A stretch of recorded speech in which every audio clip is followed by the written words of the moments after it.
Jamaa anataka kurudisha Kenya kule. Ndio maana kwanza alianza kwanza na bunge. Bunge wameshika mateke sasa. Bunge haina nguvu. Imehasiwa. Bunge imefinya makende.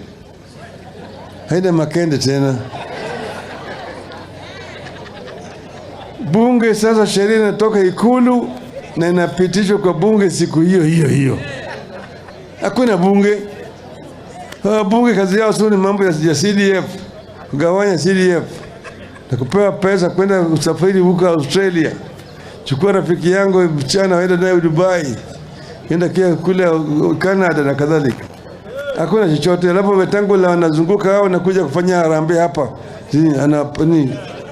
Bwana Speaker anafanya vile imetoka kwenye Ikulu.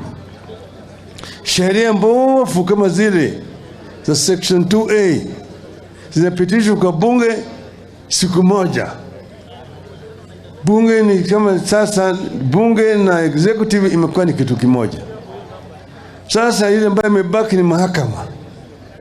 Na nataka sasa vile kuchishika mahakama teke.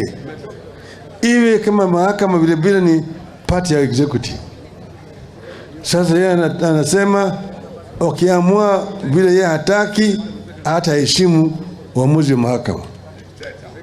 And he will defy and ignore the ruling of the courts. Hiyo ni mwanzo wa dictator. Hiyo ni mwanzo wa dictator. Mahakama hata kama ameamua vibaya, wewe uko na nafasi ya kufanya appeal. Japokuwa kama ile mahakama kuu ambayo inaitwa Supreme Court. Unajua sisi tulidhulumiwa. Bwana Chebukati hakufanya haki. Alitangaza matokeo ya bandia. Na tukaenda mbele hiyo mahakama. Mahakama ikatupa kesi yetu nje. Na tukamheshimu. Kama tungekuwa Ruto tungesema hatuheshimu uamuzi wa mahakama, Wakenya wajitokeze na wafanye maandamano. Singefanyika? Ingefanyika?